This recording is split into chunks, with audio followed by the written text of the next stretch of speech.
Who is left among you who saw this house in its former glory? How does it look to you now? Is it not in your sight as nothing? Yet now take courage. Work, for I am with you, says the Lord of hosts.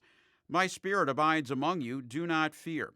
For thus says the Lord of hosts, once again, in a little while, I will shake the heavens, and the earth, and the sea, and the dry land, and I will shake all the nations, so that the treasure of all nations will come, and I will fill this house with splendor, says the Lord of hosts. The silver is mine, and the gold is mine, says the Lord of hosts.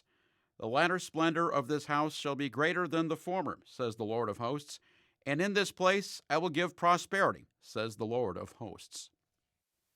My spirit abides among you. This was the theme of our 2022 capital campaign. Coming out of the COVID-19 pandemic and recognizing God's call on our future, we undertook a project to address deferred maintenance, to enhance our hospitality, and to connect with our mission in Roanoke. Today, we want to show you the work that was completed and explain how we believe God is continuing to work through Raleigh Court Presbyterian Church. In 2022, we began the renovation work on our facility. The majority of this summer's renovation involved the behind-the-scenes elements of our project. We replaced and upgraded our air conditioning system that services the fellowship hall, gathering area, and sanctuary. Additionally, we separated the basement classrooms from the HVAC system above so that each classroom would be individually controlled based on the needs and regular uses in that space. This work required significant demolition, plumbing and electrical work, paint and asbestos abatement, and several aesthetic redesigns to bring the project to completion. Additionally, 2 restrooms at the end of this hallway were redesigned from their original 1958 look to make them more attractive and functional in our current time.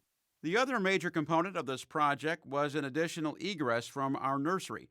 With the renovation, we were no longer grandfathered into building codes.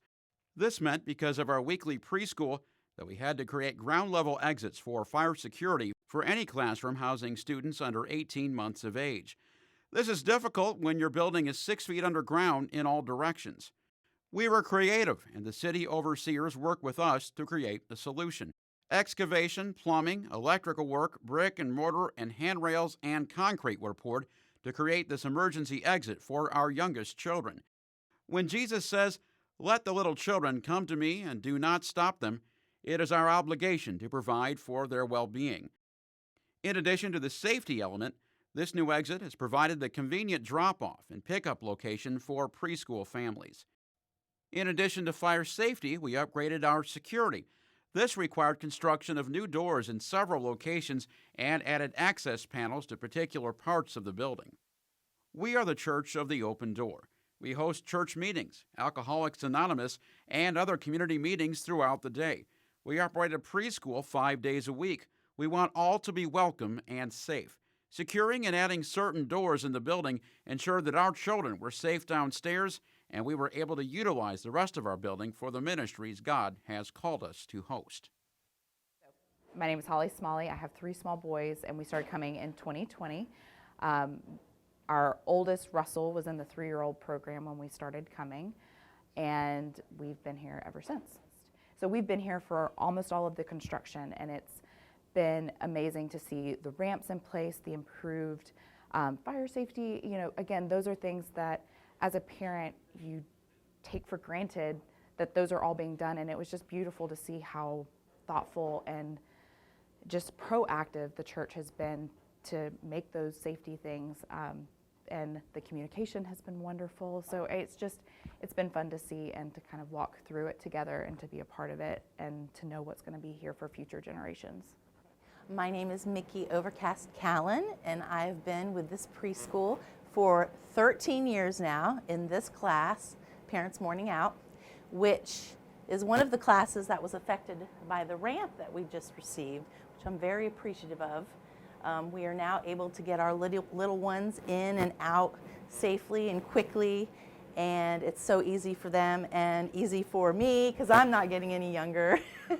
And it's a great way to dismiss our students and a wonderful way to drop them off because it is a separate drop-off than the front of the building, so less clogs, better plumbing in the morning and in the afternoon. So it's wonderful. We really enjoy the ramp that we have outside, and it's so much easier for the parents, I think, as well. When the final costs were totaled, the project was completed for about $1,435,000. In the spring of 2023, the final costs for Tiers 2 and 3 of the project were presented to the session. What was originally priced for approximately $700,000 was now $900,000 due to the ongoing inflation that particularly impacted construction work. Trusting in the faithfulness of God, the vibrancy of our ministry, and the generosity of our congregation, the session authorized Tiers 2 and 3 for the summer of 2023. Much of this work is visible. The sanctuary chancel was reconfigured. This creates a larger space to accommodate our music ministry and children's ministry offerings. We can now hold the entire Christmas pageant in the chancel. Handbell choirs are able to ring where all the congregation could see them, and the acolyte no longer has to walk around the director during the prelude, risking a possible fire. We can also hold additional instrumentalists for concerts and special worship opportunities. This increases our ability to serve as a neighborhood partner for musical opportunities. The chancel was extended into the sanctuary as well, and a new communion table was constructed. This was a theological commitment as much as a practical one. Since the Protestant Reformation of the 16th century, Reformed Christians have emphasized the Lord's Supper as the communal meal of the people, akin to the family dining table of the people of God. This is not an altar where Christ is sacrificed again and again.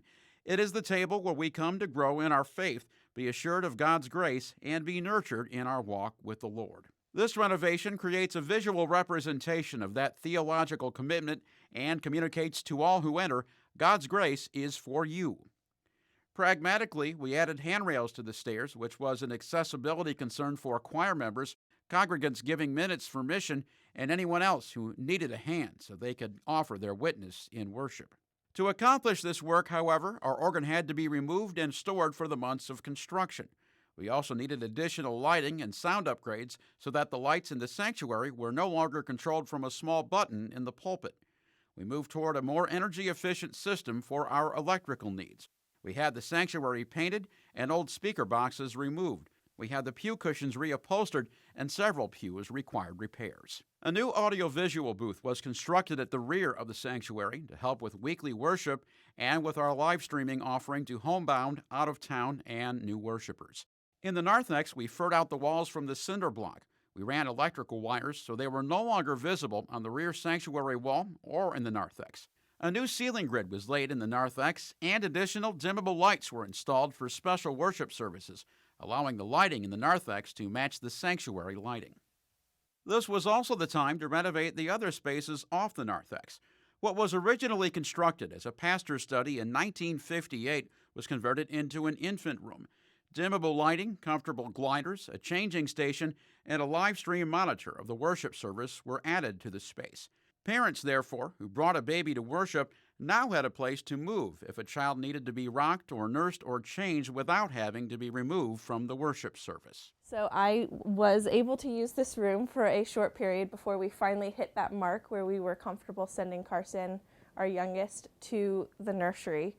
But when this first, I think I had a few weeks of access to this room, which made me more excited to come to worship with our small children. I was less nervous about if nap time needed to happen because I could still come in here and feed him and let him fall asleep and participate in worship, but not be a distraction to other people or the other people a distraction to him. Well, the new infant room, I think, is a beautiful illustration of how welcoming and supportive our church is to families with little ones. When I first walked into this space, I was reminded of the message that's been sent to us in so many different forms over the last few years, which is in this crazy and beautiful and demanding journey that you're on in the season of your life.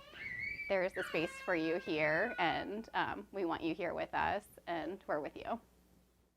I hope future families feel that they are welcome in this space, whether that be in worship or in here, that they and their children are not a burden, that there's a space created for them to feel as though they can participate in worship, but also take care of their babies, and that we want them to be able to do that. Additionally, the bathroom was enlarged to meet ADA compliance. This restroom now provides a convenient location for anyone who needs a restroom during worship instead of having to walk through the gathering area to the front door. The parlor underwent a visual upgrade as well. It was painted and new furniture added. Behind the scenes, new heating and air conditioning was added to both the infant room and the parlor. The radiators for both spaces had ceased working years ago, and neither have ever had air conditioning. This makes the parlor an intimate space for meetings, prayers, and small group gatherings. Throughout the summer, several items increased in scope once walls were opened. Other items were added in process as prudent improvements based on present cost and timeline. Some additional asbestos abatement was undertaken in the stairwells off the chancel for about $20,000. A specialty stain to the new flooring in the chancel added another $20,000. This created a cohesive look with the ceiling, and by staining the floor in the manufacturer's shop, we ensured that it would not smear or streak when installed and when organs, pianos, handbell tables, and other objects were moved across it. Instead of encapsulating the existing asbestos tile under the pews, the decision was made to abate it and lay new flooring.